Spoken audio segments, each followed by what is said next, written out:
Sing, O goddess, the anger of Achilles, son of Peleus, that brought countless ills upon the Achaeans. The opening line of Homer's epic, the Iliad, sums up the epic story in one simple line.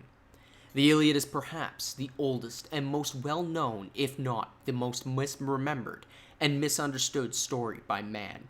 It is understandable, however, as it was first read somewhere between 750 and 850 BC, and not written until approximately 550 BC. It was not printed until 1488 AD.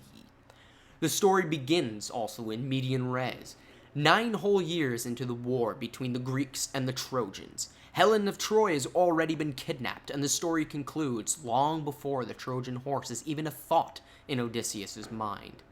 No, this is as established by the opening line, the story of Achilles and his rage, and it only concludes when the man finds peace in his soul.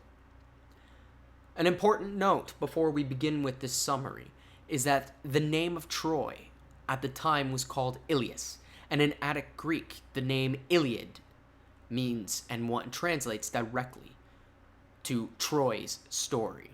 So you can insert your "you've got a friend in me" joke here, as I'm sure I'm not the first nor the last to ever make that corny joke.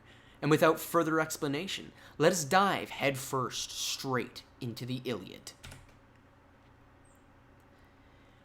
At the start of the book, the Greeks are winning decisively. They are pillaging villages near Troy and have taken for themselves the spoils of war, the most beautiful of which is Chryseis, a daughter of a priest of Apollo. Chryseis' father is none too happy about his stolen daughter, and sallies out to the Greek ships personally to plead for his daughter's safe return. Agamemnon, the king of the Achaeans, gets insulted that somebody would dare demand his prize away from him in turn for nothing, and turns the priests away. The priest is angered that he will not receive his daughter back, and pleads to the god Apollo to bring death and plague to the Greeks for stealing his daughter away. Apollo hears his prayer and answers in kind. Swaths of Greeks begin to die, and they begin to fear for their campaign to be lost unless they can appease the Greek god Apollo's wrath. The soldiers all know what the answer is to what is needed, a sacrifice and the return of the priest's daughter. But Agamemnon is a stubborn king who refuses to capitulate the daughter until Achilles tells him to give up Chryseis. Agamemnon still refuses to part with his prize, as it would be a blow to his pride and honor. And after the two have a verbal sparring match and insults are thrown between the two, Agamemnon only cedes to return Chryseis, but at a cost. He demands Achilles' Briseis, and by demanding Achilles' spoil, Agamemnon has not only refused to allow his own pride and honor to be wounded, he has simultaneously wounded his best warrior's pride and honor, and invoked Achilles' rage. Achilles draws his sword ready to fight for his honor, and to kill Agamemnon in a fit of rage.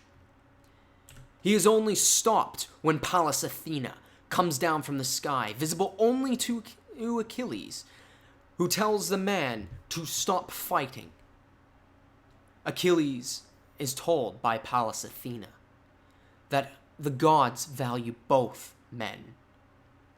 Achilles concedes Briseis to Agamemnon, but he vows that Agamemnon will beg for his skills as a warrior and refuses to fight for the Greeks until his honor has been repaid.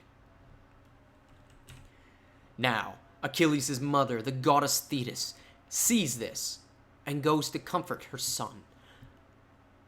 And as she goes to comfort him, Achilles appeals to her to avenge his pride. He tells her that he is not destined to live long in this world, and within this short life he has everything being taken away from him, things that he has earned. His mother sees this, comforts him, and agrees to go to her father Zeus and beg for his aid.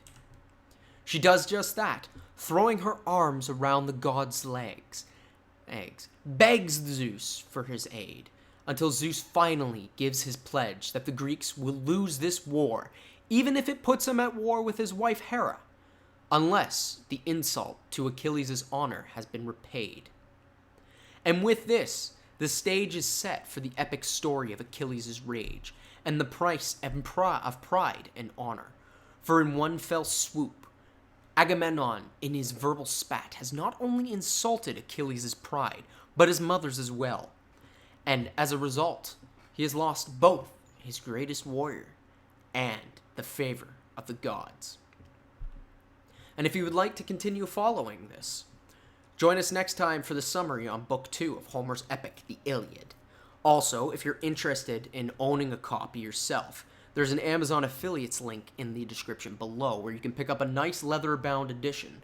The author is Samuel Butler, and I believe his edition is actually in public domain. I'm going to do some quick extra research on this, but if it determines to be, then I will begin to actually do a audiobook version of this for those who wish to continue following that way as well.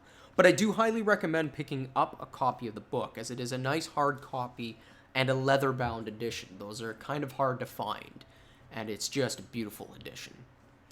If you guys are interested in following along, please don't hesitate to subscribe, like, and pass the video on. And take care. I wish everyone the best, and I will see you next time.